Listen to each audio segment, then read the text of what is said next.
মুসলমান তোরা হারশনা ঈমান ওহরে মুসলমান তোরা হারশনা ঈমান নমাজ পড়ো রোজা রাখো নমাজ পড়ো রোজা রাখো আর পড়ো কোরআন ওরে মুসলমান তোরা হারশনা ঈমান যদি মানো পাক কোরআনের কথা থাকবে না তোর গুনাহ খাতা যদি মানো পাক কোরআনের কথা থাকবে না তোর গুনাহ খাতা পুলসিরাতে পার করিবেন পুলসিরাতে পার করিবেন খোদা রব্বে দো জাহান ওরে মুসলমান তোরা হারশনা ঈমান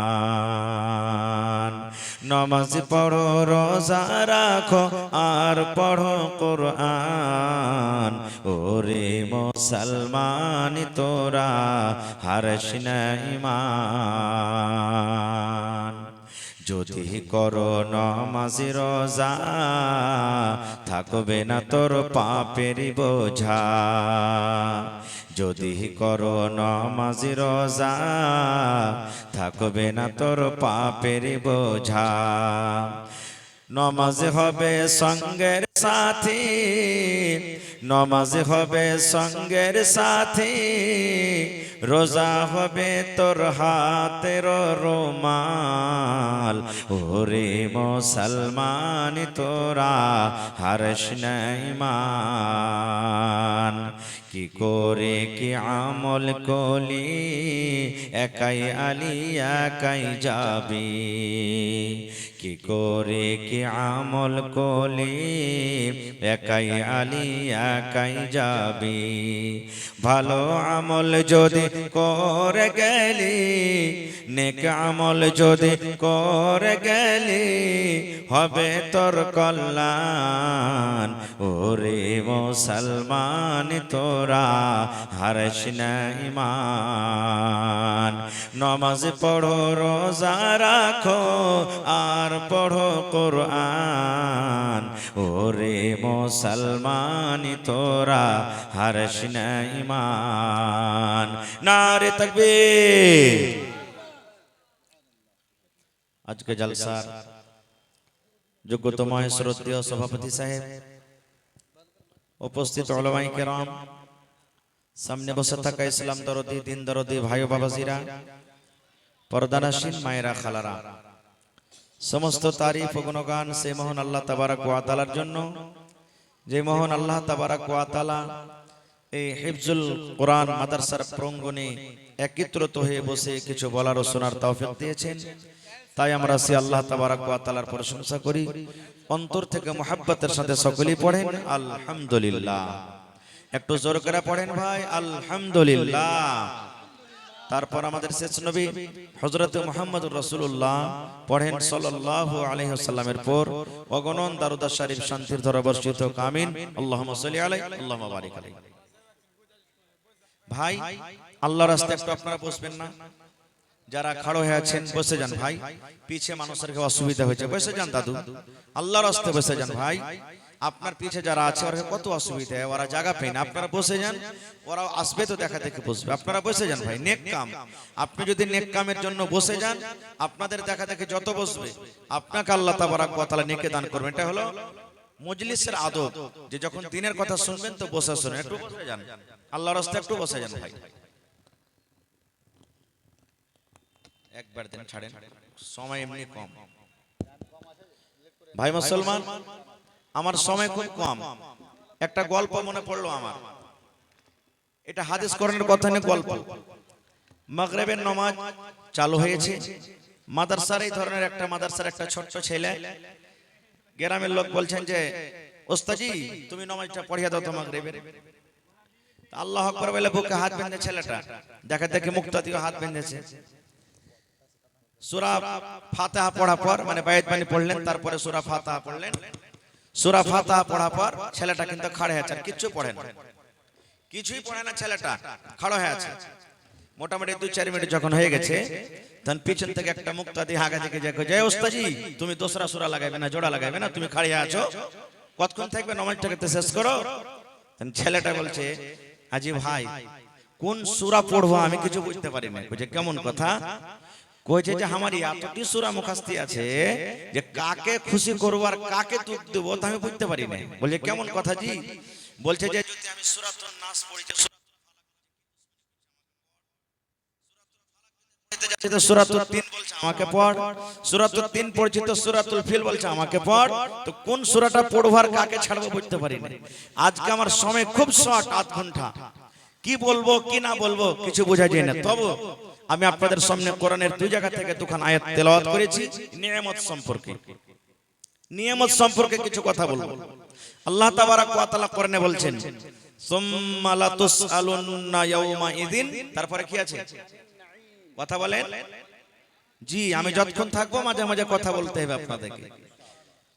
এই আয়াতটা আমাদের মুখস্থি রয়েছে, নমাজে পড়ি, এমনি টাইমে পড়ি, যখন দরকার হয় পড়ি, লেকিন ওর জন্য পড়ি, রমজানে পড়ি, তারাবিতে পড়ি, বিভিন্ন জায়গাতে পড়ি, কিন্তু আয়াতটার তরজমা, আয়াতটার মতলব, আয়াতটার মানে কি আমরা সবাই জানি না, সবাই জানি না। যদি আমরা আয়াতটা বুঝে নি, যদি আয়াতটা আমরা বুঝি এবং তারপর যদি আমল করি, ভাই মুসলমান আপনার জীবন কামিয়াব হয়ে যাবে। পড়েন ইনশাআল্লাহ তাআলা, জোরে পড়েন ইনশাআল্লাহ। বলবেন মাওলানা এই আয়াতটাতে কি ভরা আছে যে জীবন কামিয়াব হয়ে যাবে? জি, আখিরাত সুধরে যাবে, দুনিয়া ধন্য হয়ে যাবে আপনার আমার জন্য। আল্লাহ তাবারাক ওয়া তাআলা বলছেন, হে দুনিয়ার মানুষ, নিশ্চয় ইয়াকিনান অবশ্যই কিয়ামতের দিন প্রত্যেক নিয়ামত সম্পর্কে জিজ্ঞাসা করা হবে। কিয়ামতের দিন প্রত্যেক নিয়ামত সম্পর্কে আল্লাহ জিজ্ঞাসা করবেন, সওয়াল করবেন। এবার নিয়ামত কি আছে কত? আল্লাহ যে নিয়ামত সম্পর্কে আমাদেরকে জিজ্ঞাসা করবেন, আল্লাহর নিয়ামত কত আছে আল্লাহ তাআলা সেটাও করতে বলে দিয়েছেন কি ওয়া ইন তাউদ্দু নি'মাতাল্লাহি লা তুহসুহা। মাইক में थोड़ा आवाज बढ़ाइए। আল্লাহ রাব্বুল আলামিন বলেন, হে দুনিয়ার মানুষ তোমরা শুনে নাও, আমি মানুষকে এত নিয়ামত দান করেছি, এত নিয়ামত দান করেছি।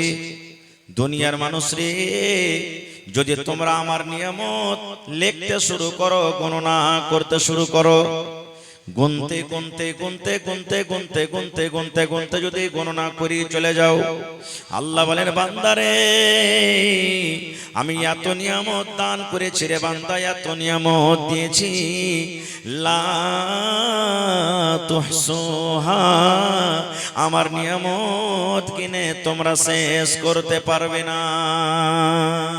কে বলছেন এটা? আল্লাহ বলছেন আমার নিয়ামত লিখে তোমরা শেষ করতে পারবে না। যারা বৈজ্ঞানিক তারা বলছেন এই গোটা পৃথিবীটাকে 3 ভাগে ভাগ করা হয়েছে। কয় ভাগে ভাই? কথা বলেন কয় ভাগে? 3 ভাগ। 3 ভাগের মধ্যে 2 ভাগে শুধু জল আছে, পানি, আর এক ভাগ হলো কি শুকনো, মানে শুখা আছে, তার ভিতরে ছোট ছোট বিলখাল নদী আছে। আপনারা জানেন যেখানে বুড়া বুজুর্গ যারা বসে আছেন, মোটামুটি 15 বছর 20 বছর আগে আপনারা যখন লেখাপড়া করেছিলেন, তখন এই বর্তমানে যে কলমে লিখছে, কলম ছিল? যারা বলেন কলম ছিল? আপনারা কি কলম করছেন? একটা কমচিকে, বাঁশকে, লকড়িকে, বাতিকে, পাটখড়িকে কাইটা কলম করতেন, একটু আগালখানটাকে ছুচিলা করে। আর এই যে রং দোকানে কিনা পাওয়া যায়, বিয়া শাদীতে যেগুলা মাখামাখি করে, এই রংগুলাকে গুলা গুলা কালি করেছিলেন নাকি? আল্লাহ রাব্বুল আলামিন বলেন, হে দুনিয়ার মানুষ আমি এত নিয়ামত দান করেছি। আল্লাহ বলেন গোটা পৃথিবীতে যত গাছ আছে রে বান্দা, সমস্ত গাছকে কেটে কেটে কেটে কেটে কেটে যদি তুমি কলম তৈরি করো রে বান্দা, কলম তৈরি করো। আর দুনিয়াতে যত পানি আছে, জল আছে, সমস্ত পানিকে যদি তুমি রং করো রে বান্দা, রং করো।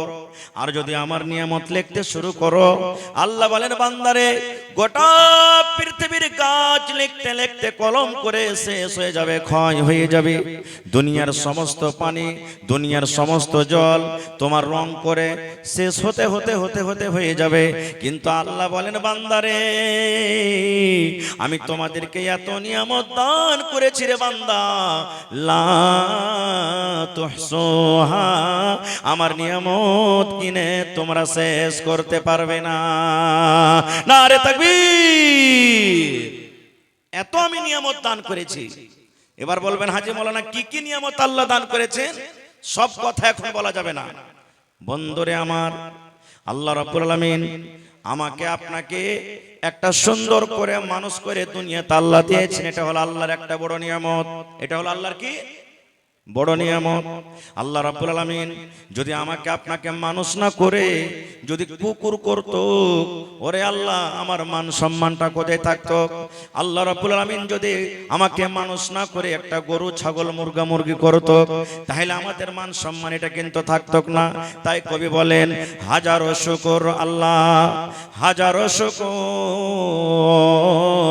হাজারো শুকর আল্লাহ, হাজারো শুকর, মানুষ করে তৈরি করলেন, করেনি কুকুর। আল্লাহুস সামাদ, আল্লাহ মানুষ করেছেন, এটা হলো আল্লাহর একটা বড় নিয়ামত। আর কি? আল্লাহ রাব্বুল আলামিন দুনিয়াতে আমাদেরকে পাঠালেন। আল্লাহ রাব্বুল আলামিন মায়ের মতন একটা বড় নিয়ামত আমাদেরকে দান করেছেন। আব্বা হলেন আমাদের জন্য একটা নিয়ামত। একজন বিবি, একজন মহিলা, একজন নারী হলো একটা পুরুষের জন্য নিয়ামত, এবং একটা পুরুষ হলো একটা নারীর জন্য নিয়ামত। বেটা হলো একটা নিয়ামত, বেটি হলো একটা নিয়ামত। আল্লাহ জমিন দান করেছেন, এটা হলো একটা নিয়ামত। আল্লাহ রাব্বুল আলামিন চোখ দান করেছেন, এটা হলো একটা নিয়ামত। আল্লাহ হাত পা দিয়েছেন, এটা একটা নিয়ামত। এই মুসলমান, আল্লাহ রাব্বুল আলামিন আপনাকে জমিন জায়গা সব দান করেছেন, এটা হলো আল্লাহর একটা নিয়ামত। আল্লাহ রাব্বুল আলামিন জীবনের কত ভালো মন্দ আছে, এটা হলো আল্লাহ রাব্বুল আলামিনের তরফ থেকে একটা নিয়ামত। আল্লাহ রাব্বুল আলামিন সব থেকে আরো একটা বড় নিয়ামত দান করেছেন, যেন আমরা রাস্তা ভটকে না যাই, যেন আমরা সোজা পথে সোজা রাস্তাতে চলতে পারি। এই জন্য আল্লাহ রাব্বুল আলামিন পাক পবিত্র আমাদেরকে দান করেছেন, এটা হলো একটা নিয়ামত। এবং আল্লাহ রাব্বুল আলামিন এই বান্দা মানুষকে কত ভালোবাসেন। এই মানুষেরা যেন জাহান্নামের ভিতরে না চলে যায়, এই মানুষেরা যেন জাহান্নামের আগুনে না পড়ে জাহান্নাম থেকে যেন বেঁচে যায়, ভালো আমল যেন করতে পারে।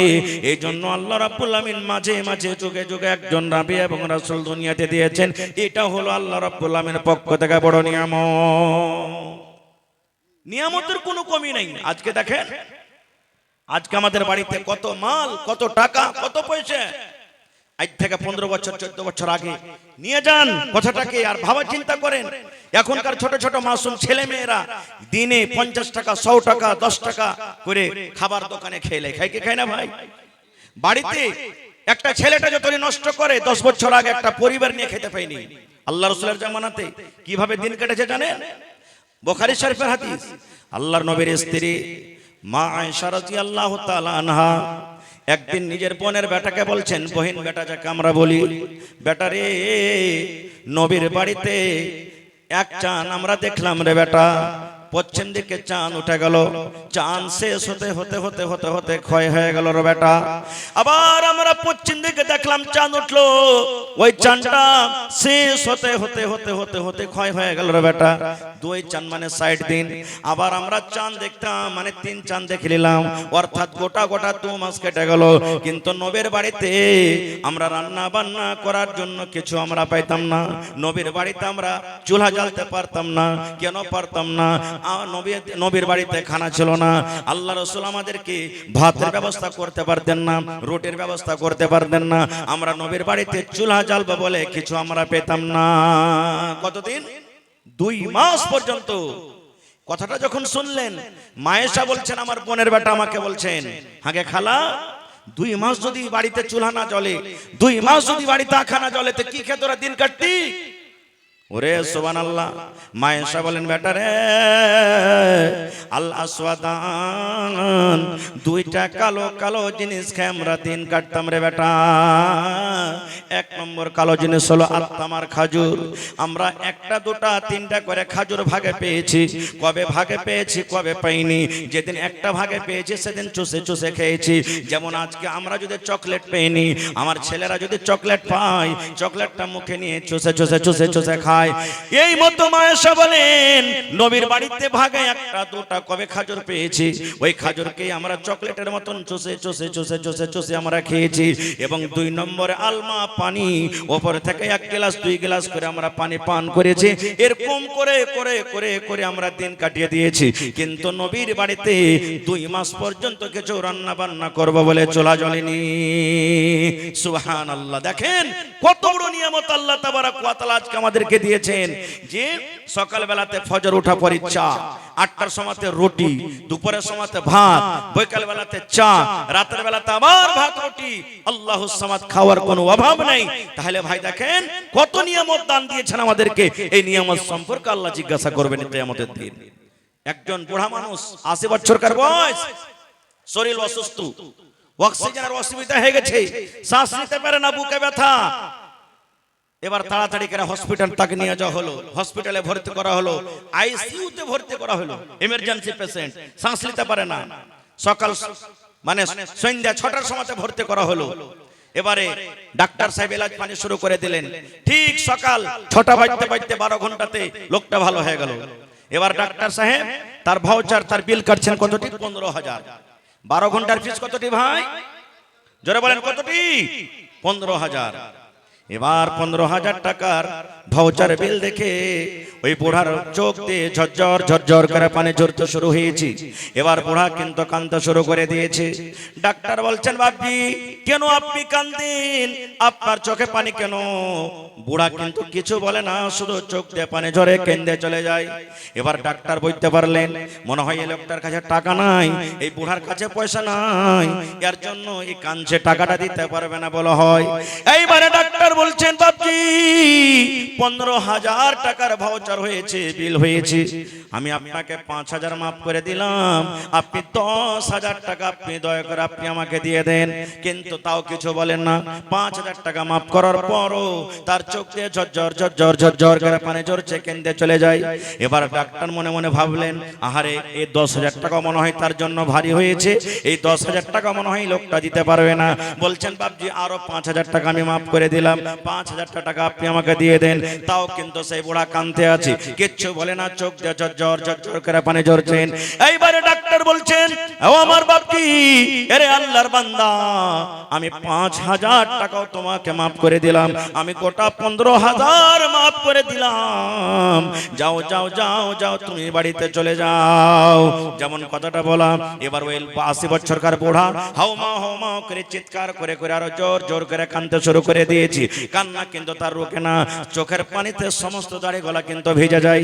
এইবারে ডাক্তার তখন বলছেন, বাপজি আমি কিছু বুঝতে পারলাম না, আপনার 15,000 টাকার ভাউচার হয়েছে, 15,000 টাকার বিল হয়েছে, এবার 15,000 আমি একে একে করতে করতে আমি মাফ করে দিলাম।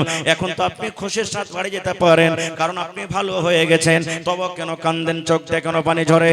এইবারে বুড়া বলছেন, ডাক্তার এরে আল্লাহর বান্দা, আমি টাকার জন্য কান্দি না রে আল্লাহর বান্দা, টাকার জন্য কান্দি না। বলছে, তবে কেন কান্দো? বলছে, আল্লাহ রাব্বুল আলামিন আমাকে টাকা দিয়েছেন, আমাকে বাড়ি দিয়েছেন, আমাকে ঘর দিয়েছেন, 15,000 কেন রে? আজকে যদি আমার 1 লক্ষ টাকা ভাউচার হতে গেল আমি দিয়ে দেবো, আমার ক্ষমতা রাখি। এবার ডাক্তার বলছেন, তাইলে কেন কান্দো? এবার ওই বুড়াটা বলছেন, ডাক্তার সাহেব এই জন্য আমি কান্দি, আজকে আমি আপনার হসপিটালে 12 ঘন্টা থাকলাম, আর 12 ঘন্টার ভিতরে আমার বিল হয়ে গেল 15,000 টাকা। আমার শুধু একটা শ্বাস লিভার প্রোগ্রাম হচ্ছিল, শ্বাস নিতে আমি পারছিলাম না, এই 15,000 টাকার বিল বানিয়ে দিলেন। এই ডাক্তার আল্লাহ রাব্বুল আমিন কিয়ামতের দিন যদি আমাকে এই প্রশ্নটা করেন, বান্দারে জীবনে তুই নামাজ পড়েছিলে কিনা, নামাজের হিসাবটা লিব না রে বান্দা। রোজা রেখেছিলে কিনা, রোজার হিসাবটা লিব না। দুনিয়াতে দান করেছিলে কিনা, দানের হিসাবটা নিব না। দুনিয়াতে হজ করেছিলে কিনা, হজের হিসাবটা লিব না। দুনিয়াতে মদ পান করেছিলে কি ছেড়েছিলে, তার হিসাবটা লিব না। দুনিয়াতে কিভাবে তুই জুয়ার আড্ডাতে নিজের টাইমটাকে কাটালছিস, কি তুই আল্লাহ বিল্লাহ করে দিনটাকে কাটালছিস, এর হিসাবটা লিব না। আল্লাহ যদি একটাই আমাকে প্রশ্ন করে, বান্দারে যেদিন থেকে তুই মায়ের পেট থেকে দুনিয়াতে এসেছিস, আমি আল্লাহ তোকে 80 বছর জীবন দিয়েছিলাম রে বান্দা। এই 80 বছর জীবনে যদি তুমি একটাই আমাকে হিসাব দিতে পারো, শুধু শ্বাসের হিসাব, যে শ্বাস নিয়ে তুমি দুনিয়াতে চলাফেরা করেছিলে, আল্লাহর দেওয়া অক্সিজেনে তুমি দুনিয়াতে চলাফেরা করেছিলে, এই 80 বছরকার অক্সিজেনের হিসাবটা তুমি আমাকে দিয়ে দাও। এবার বলছেন, ডাক্তার আপনার 12 ঘন্টার চার্জ হলো 15,000 টাকা, আর 80 বছরকার চার্জ যদি আল্লাহ আমার কাছে চায় নাই, তাহলে আমি কেমন করে দেব? আল্লাহর সামনে কিন্তু আমি দিতে পারবো না, এই জন্য আমি কান্দি। সুবহানাল্লাহ। ভাই মুসলমান, আছে আমরা কোথায়? শুধু খাওয়া দাওয়া করে আল্লাহর জমিনে চলছি, কিন্তু আল্লাহর দেওয়া নিয়ামত গুলোকে আমরা বুঝতে পারি না। ভাই মুসলমান, আজকে আমরা কোরআন আল্লাহ আমাদেরকে দিয়েছেন, কোরআন আমরা বুঝি না। কোরআন কি জিনিস আজকে আমরা বুঝি না। কোরআন নো কোরআন, আজকে মুসলমান থেকে গায়ের মুসলমান ভাইরা কোরআন পড়ে যতক্ষণ রিসার্চ করছে আর জানছে ভালো মন্দ, আজকে আমরা মুসলমান বুঝতে পারি না। এটা মনে নয় যে শুধু খালি কোরআনটাকে পড়ে নিলাম হয়ে গেল। আজকে আমরা কেমন কোরআন পড়ি জানেন? আমাদের বেটির বয়স, ভাতিজির বয়স 12 বছর 13 বছর হলো, বিয়ে শাদী শুরু, দেখতে চলে গেল। সামনে মানুষ খুঁজে, কতখানি পড়েছো জি বুবু, বা কতখানি পড়েছো জি? পট করে মা বাপ কেউ বলবে সাইড থেকে, কইও না ভাই, সিফারা পড়া খালি কোরআনে পা দিয়েছে, তোমরা দেখতে চলেছ। এই দেখেন, সিফারা পড়া কোরআনে পা দিয়েছে, তোমরা দেখতে চলে এসেছো। এর নাম নয় কোরআন। আল্লাহ কোরআন দিয়েছে কেন? হুদাল লিল মুত্তাকিন, মুত্তাকিনের জন্য, পরহেজগারদের জন্য কি কোরআনটা হলো হিদায়াত। আর একটু আগে চলেন, নিয়ামত কি জিনিস? ভাই আমার, আল্লাহ রাব্বুল আলামিন বড় বড় নিয়ামত আমাদেরকে দান করেছেন, সব কথা বলা যাবে না। যেদিন কিয়ামত কায়েম হবে, আজকে হাশরের ময়দান মনে করেলেন, 5খানা আপনাকে সওয়াল করব। কটা সওয়াল? কটা সওয়াল করব? 5খানা। আমার সময় খুব শেষ, 2-4-5 মিনিট আছে, 10 মিনিট আছে। যদি আজকে মনে করেন এটা কিয়ামতের মাঠ, আর আসলে আজকে দেখা লাগছে কিয়ামতের মাঠ, জি যতটি জালসাতে মানুষ আছে, এর থেকে মনে হয় 10 গুণা মানুষ বাজারে আর রাস্তাতে। এরকম এরকম প্যান্ডেল, এখন তো প্যান্ডেল ভর্তি হয়ে গেছে। সব মানুষ করে যদি চলে আসে, তো এরকম এরকম প্যান্ডেল 10 ঘন্টা করতে হবে, তাহলে বলবে এত লোক। সুবহানাল্লাহ। ভাই আমার, আজকে হলো ধরেন কিয়ামতের মাঠ, বুঝার জন্য বলছি। কিয়ামতের মাঠ, 5 ঘন্টা সওয়াল করব। যদি সওয়ালের জবাব দিতে পারেন, আলহামদুলিল্লাহ, আপনি কামিয়াব হয়ে যাবেন। আর যদি না পারেন, আজকে জালসাতে এটা সবক নিয়ে যান যে আমি এই 5খানা তাইয়ারি কেমন করে করব, আল্লাহর সামনে কেমন করে জবাব দেব। কি কি 5টা সওয়াল? ভাই মুসলমান, আল্লাহ রাসূল সাল্লাল্লাহু আলাইহি ওয়াসাল্লাম বলেন, লা তাজুলু কদম ইবনি আদম হাত্তা ইউসআল আন খামস। আল্লাহর নবী বলেছেন, যেদিন কিয়ামত হবে, হাশরের ময়দান হবে, আদমের বেটা বেটি মানে আমরা, মানুষ নর কিংবা নারী, আল্লাহ রাসূল বলেছেন, এক কদম পা তোমার আগে হাঁটবে না রে, এক কদম পিছে হটবে না। ডান দিকে যেতে পারবে না, বাম দিকে তুমি যেতে পারবে না। আজকে জালসাতে বসে আছেন, ইচ্ছা করলে যতক্ষণ থাকলেন, ইচ্ছা হলে আপনি উঠে চলে যেতে পারবেন, কেউ আপনাকে বাধা দিবে না। আপনি বরযাত্রী চলে গেছেন, ইচ্ছা হতে গেলে আপনি 1 ঘন্টা থাকেন, না হলে চলে যান। আজকে আপনি কোনো মজলিসে চলে যাবেন, 1 ঘন্টা 5 মিনিট থাকলেন, ইচ্ছা হলে বাড়ি চলে যান, কেউ রুকবে না। কিন্তু বন্ধুরে, যেদিন কিয়ামত হবে, হাশরের ময়দান হবে, আল্লাহ রাব্বুল আমিন বিচারের কাঠ ঘোড়া তৈরি করবেন। আল্লাহ রাব্বুল আমিন গুনাহগার পাপীদের বন্ধু, আল্লাহ রাব্বুল আমিন বিচারের কাঠ ঘোড়াকে কায়েম করে দিবেন। ওই দিন নবী বলেছেন, আদমের বেটা বেটি নমাজি হোক কিংবা বেনমাজি হোক, ওরে আল্লাহ, দুনিয়ার সমস্ত মানুষের জন্য নবী বলেছেন, আদমের বেটা বেটি নর কিংবা নারী 1 কদম পা আগে বাড়তে পারবে না, 1 কদম পা পিছে হটতে পারবে না, 1 কদম পা ডান দিকে দিতে পারবে না, 1 কদম পা বাম দিকে দিতে পারবে না। কতক্ষণ পারবে না? হাত্তা ইসআল আন খামস, যতক্ষণ পর্যন্ত মানুষ 5খানা সওয়ালের জবাব না দিবে। কয়খানটা সওয়াল? জোরে বলেন, আরো জোরে বলেন। 5টা সওয়াল। বলবেন হাজী মাওলানা সওয়াল কি? জানতে হবে না আমাদেরকে সে সওয়ালগুলো কি হবে? জানতে হবে না ভাই? আজকে আমার আপনার ছেলে বিপিএসসি পাস করে চাকরি হয়ে গেছে, কত লোক স্কুলে মাস্টারি করছে, কত রকম কি করছে, যার প্রশ্ন লুকিয়ে ছিল, কিতাব পড়েছে, কিতাব পড়ার পর পরীক্ষাতে বসেছে, পাস হয়েছে, চাকরি হয়েছে। কিন্তু বন্ধুরে, আজকে আল্লাহ তাবারক ওয়া তাআলা 1400 বছর আগে আমাদেরকে কোরআন দিয়েছেন, কোরআনের ভিতরে কি লেখা আছে এখন পর্যন্ত আমরা জানতে পারলাম না। খুব সুবহানাল্লাহ। এই তো আমরা মুসলমান। নবী বলেছেন 5খানা সওয়াল হবে রে উম্মত, 5খানা তোমাকে প্রশ্ন হবে। 5খানা প্রশ্নের মধ্যে 1 নম্বর আল্লাহ রাব্বুল আলামিন জিজ্ঞাসা করবেন আন উমারিহি ফিমা আফনাহু।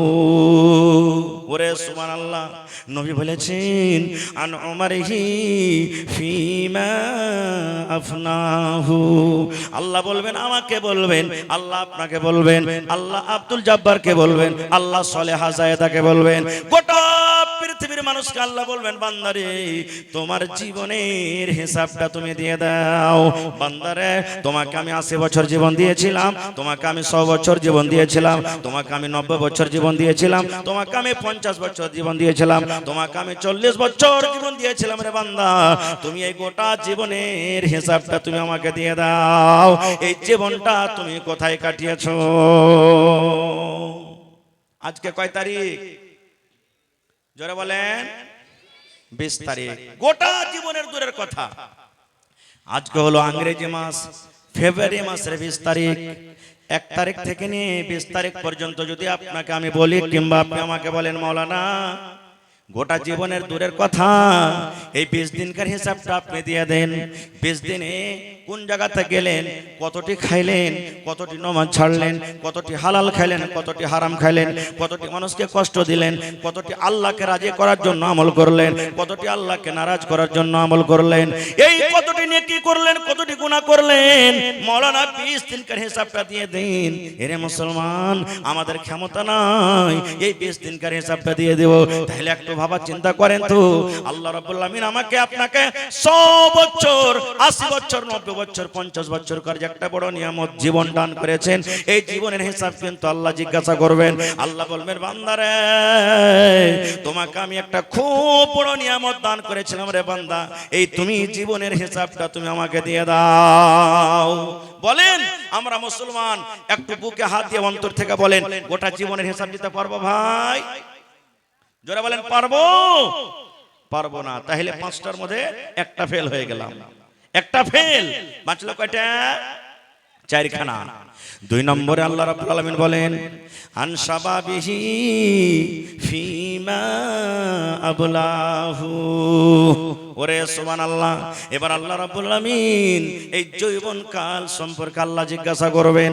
মানুষের কোটা পয়সা একটা আলাদা কথা, এবং যৌবন কালটা হলো একটা আলাদা কথা।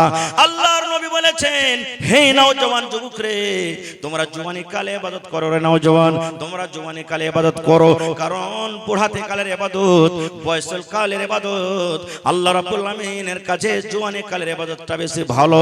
আপনি বয়সকালে যেটা ইবাদত করবেন, বয়সকালে যত দান করবেন, বয়সকালে যেটা তাহাজ্জুদ পড়বেন, বয়সকালে যেটা আপনি নামাজ পড়বেন, বয়সকালে তেলাওয়াত করবেন, আর যদি জওয়ানি অবস্থাতে করে থাকেন, আল্লাহ রাব্বুল আলামিনের নিকটে বয়স্ক মানুষের থেকে যৌবন কালের ইবাদত আল্লাহর কাছে বেশি ভালো। কেন ভালো? আমি কেন ওর দিকে যাব না, খুব সময় শেষ হয়ে যাবে। আল্লাহ রাসূল সাল্লাল্লাহু আলাইহি ওয়াসাল্লাম অন্য হাদিসে বলেছেন, যৌবন একটা এমন জিনিস, মানুষের জওয়ানি কাল একটা জিনিস। দয়ার নবী বলেছেন, উম্মতরে ইগতানিম ক্বাবলা খামসিন। আল্লাহ রাসূল বলেছেন, ইগতানিম খামসান ক্বাবলা খামসিন। 5টা জিনিস হারিয়ে যাওয়ার আগে 5টা জিনিসের মান রাখো। 5টা জিনিস তোমার হাত থেকে চলে যেতে গেলে রে, হাত থেকে যাওয়ার আগে আগে 5টা জিনিসের তোমরা মান দাও, ওই 5টা জিনিসের সম্মান দাও, 5টা জিনিসের তোমরা ফায়দা উঠিয়ে নাও। কারণ একবার যখন তোমার হাত থেকে চলে যাবে, ওই 5টা জিনিস তুমি আর ঘুরিয়ে পাবে না। তার মধ্যে একটা হবে কি? দয়ার রাসূল বলেছেন, তোমার যৌবন কাল হবে, তোমার জওয়ানি কাল হবে। এই জওয়ানি কাল একবার যদি তোমার চলে যায়, তুমি লাখ লগড়াইতে গেল জীবনে তুমি আর ঘুরিয়ে পাবে না। না পাবেন? যারা বলেন পাবেন। আল্লাহ রাসূলের জামানাতে একজন মহিলা রাসূল কাছে বলছেন, নবী মজাক করতেন, আমাদের মতন মজাক নয়, বেহায়া মজাক নয়। সেই মহিলা বুড়ি মানুষ নবীকে প্রশ্ন করছেন, কি হুজুর, আমি নামাজ পড়ি, রোজা রাখি, দান সাদকা খায়রা যত পারি করি, আল্লাহ আমাকে জান্নাত দিবে না? প্রশ্ন দেখেন, ইয়া রাসূলুল্লাহ, আমি নামাজ রোজা সবকিছু করি, যতদূর আল্লাহ শক্তি দেয় তেলাওয়াত জিকির আজকার করি, দান করি, আল্লাহ কি আমাকে জান্নাত দিবে না? দয়ার রাসূল বললেন, হে আল্লাহর বান্দি রে, কোন বুড়া আর কোন বুড়ি আল্লাহর জান্নাতের ভিতরে যাবে না, আল্লাহর জান্নাতের ভিতরে যাবে না। কোন বুড়া কোন বুড়ি আল্লাহর জান্নাতের ভিতরে যাবে না। রাসূল বললেন, কোন বুড়া বুড়ি আল্লাহর জান্নাতে যাবে না। মহিলা লাগতেন কানতে, আল্লাহ কি হলো, কি হলো আল্লাহ, আমার নামাজ রোজা তাহলে সব বেকার হয়ে গেল নাকি, আমার বয়স চলে গেল? এবার মুখখান ছোট বড় হয়েছে, এবার কান্না মান্না যখন হয়েছে, নবী দেখলেন এই কান্দে যাবে। আল্লাহ রাসূল বললেন, আল্লাহর বান্দিরি, আমি বললাম কোন বুড়া কোন বুড়ি জান্নাতের ভিতরে যাবে না, এটা সত্য কথা।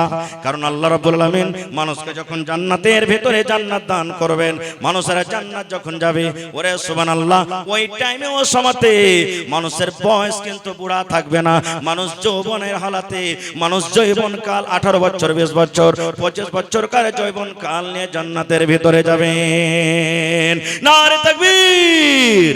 হয়নি, হবে না, হতে পারে না, আমার নবীর সাথে কারো তুলনা। হয়নি, হবে না, হতে পারে না, আমার নবীর সাথে কারো তুলনা। হায়রে তুলনা তো দূরের কথা, ছায়াও মিলে না। হয়নি, হবে না, হতে পারে না, আমার নবীর সাথে কারো তুলনা। হয়নি, হবে না, হতে পারে না, আমার নবীর সাথে কারো তুলনা। সকল নবী রাসূল ছিলেন খোদার দিওয়ানা, দো নয়নে দেখব খোদা ছিল তামান্না। আরে মোর নবীকে ডেকে নিলেন, আরে মোর নবীকে ডেকে নিলেন, দেখবে রব্বানা। হয়নি, হবে না, হতে পারে না, আমার নবীর সাথে কারো তুলনা। হয়নি, হবে না, হতে পারে না, আমার নবীর সাথে কারো তুলনা। ইউসুফকে দেখে যারা আঙ্গুল কেটেছে, তারা কে আমার নবীর রূপ দেখেছে। ইউসুফকে দেখে যারা আঙ্গুল কেটেছে, তারা কি আমার নবীর রূপ দেখেছে? আরে দেখতো যদি কেটে দিত, আরে দেখতো যদি কেটে দিত কলিজাখানা। হয়নি, হবে না, হতে পারে না, আমার নবীর সাথে কারো তুলনা। হয়নি, হবে না, হতে পারে না, আমার নবীর সাথে কারো তুলনা। যার শানে আল্লাহ তাআলা করলেন ঘোষণা, খোলকে আযম আমার শাহে মদিনা। যার শানে আল্লাহ তাআলা করলেন ঘোষণা, খোলকে আযম আমার শাহে মদিনা। মুসলমান নবী ছাড়া কিছুই মানে না, মুমিনে কোরআন ছাড়া কিছুই বুঝে না। হয়নি, হবে না, হতে পারে না, আমার নবীর সাথে কারো তুলনা। নারে তাকবীর! টাইম শেষ ভাই, পূজা চলে এসেছে, অনেক বক্তা আজকে জালসাতে আল্লাহর রহমতে খুব ভালো ভালো বক্তা আছেন। আমার মাওলানা ওয়ালি আখতার সাহেব, এরকম শায়দ 100টার মধ্যে এক একটা জালসাতে ডেট পাওয়া যায়। আজকে যতটি ভালো ভালো বক্তা এসেছে, মানে যতটি জালসার বক্তা সবাই প্রধান বক্তা, সবাই প্রধান বক্তা, যতটি আজকে জালসা এখানে হয়েছে। আজকে মুকারির এসেছেন, সুবহানাল্লাহ। তা হায়াত বাকি, তো মোলাকাত বাকি। শেষ পেগাম, শেষ মেসেজ আপনাদেরকে দিয়ে যাই ভাই, যে আল্লাহ তাআলা আমাদেরকে নিয়ামত দান করেছেন যৌবন কাল, এর হেফাজত করতে হবে, একে কামে লাগাইতে হবে। আল্লাহ তাবারাক ওয়া তাআলা দিয়েছেন আমাদেরকে মাল, এই মাল একটা এমন বড় নিয়ামত আল্লাহ দিয়েছেন, এই মালের হক আদায় করতে হবে।